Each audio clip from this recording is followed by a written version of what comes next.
بسم الله الرحمن الرحيم. اهلا وسهلا بكم في قناتي. النهارده باذن الله هنعمل الورده المنتفخه. الورده دي بنعملها لتزيين الشغل، جاكيت، كرديجان، بلوزه، يبقى شكلها جميل جدا. نستعمل بواقي الخيوط، مش بتاخد خيط كتير. هنستعمل ابره رقم 3 ملم واي بواقي خيوط عندنا والمقص. وقبل ما ابدا الفيديو هسمي بسم الله وصلي على رسول الله. اللهم صل وسلم وبارك على سيدنا محمد وعلى اله واصحابه اجمعين. نجيب طرف الخيط كده، نسيب مسافه اللي احنا هنثبت بيها الورده في الشغل، في الجاكيت او البلوزه. تمام، بنسيب مسافه كده من 10 سم. بعمل عقده البدايه وارتفع 4 سلسله. 1 2 3 4. ندخل في اول غرزه، نسحب خيط ونعمل مزلقه. تكون عندنا دايره صغيره نرتفع بيه 1 سلسله، ندخل في قلب الدايره ونعمل 12 غرزه حشو. 1 10 11 12 غرزه حشو. ندخل في اول غرزه في الارتفاع ونسحب خيط ونعمل مزلقه. كده احنا خلصنا السطر الاول. هنرتفع بيه 4 سلسله، 1 2 3 4. ناخد لفه على الابره، ندخل في نفس المكان، نسحب خيط، نطلع نعمل اول عمود ونطوله كده بطول الاربع سلاسل. نسحب خيط، نطلع من حلقتين تاني. احنا بنعمل كده دلوقتي اول بتله. هنعمل 5 اعمده غير مكتملين. ادي كده اول عمود، تاني عمود، تالت عمود،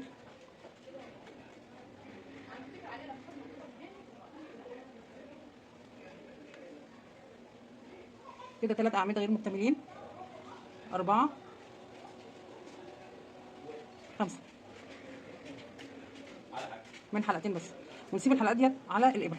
ناخد لفه على الابره وندخل في غرزه الحشو اللي وراها. نسحب خيط، بقى عندنا 3 حلقات على الابره. نسحب خيط، نطلع من حلقتين. هنكرر 5 مرات. ادي كده اول مره، 2 3 4 5. بقى عندنا كام حلقه على الابره؟ هنعد. عندنا 1 2 3 4 5 6 7 8 9 10 11. عندنا 11 حلقه على الابره.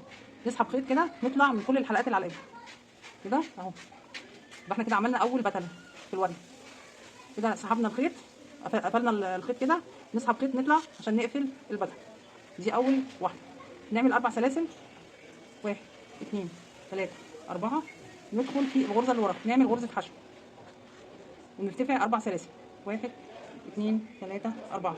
ناخد لفه على الابره، ندخل في نفس المكان، نسحب خيط وبطول ال4 سلاسل نسحب خيط، نطلع من حلقتين. معانا حلقتين على الابره، يعني عمود غير مكتمل.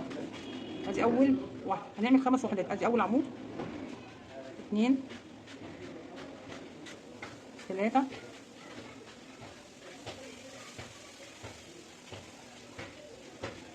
4 5.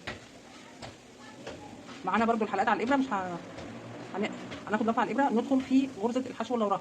هنعمل 5 عمود غير مكتملين كده. 1 2 3 4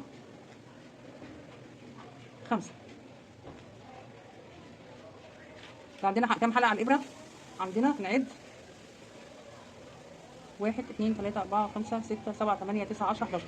عندنا 11 حلقه على الابره.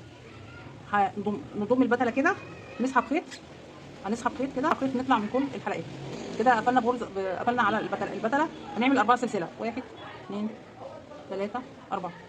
وهندخل في غرزه الحشو اللي جنبها، نعمل غرزه حشو.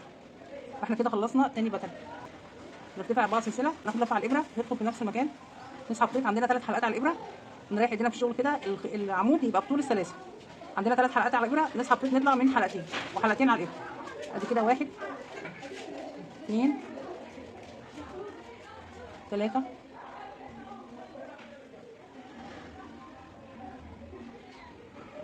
4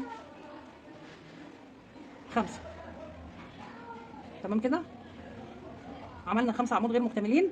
وهنروح على غرزه الحشو اللي وراها اللي كانت في السطر اللي فات، ندخل نعمل 5 عمود غير مكتملين. 1 2 3 4 5.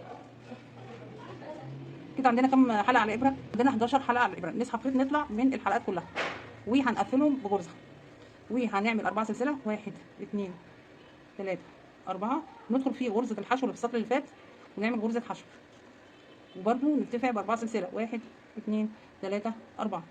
يبقى احنا عملنا كده 3 بتلات اهم. هنكمل الثلاثه التانيين بنفس النمط ونفس الطريقه، ونرجع نشوف احنا هنقفل الورده ازاي. وصلنا كده لغايه لاخر بتله، هما 6 بتلات.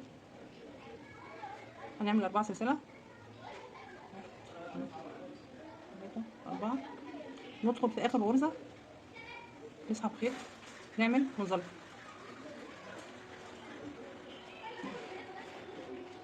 كده، واقص الخيط على مسافه برده. نطلع غرزه كده، واقوم واخده الخيط ده، اخد الخيط ده من تحت كده،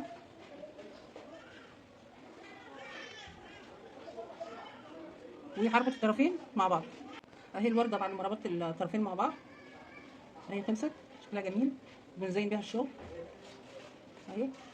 قلب الورده ده ممكن نحط فيه لولايه وقص لولي كده، خلي الشغل حلو. نخيطها بالابره والخيط عادي خالص اهي، مديها شكل جميل جدا، هتدي للشغل شياكه. وكده ايه الورده بتاعتنا. شفنا ازاي بنعمل طريقه الورده المنتفخه لتزيين الشغل، وبنحط في قلب الورده لولي كده عشان تدي الشغل شياكه واناقه. يبقى كده الفيديو بتاعنا خلص.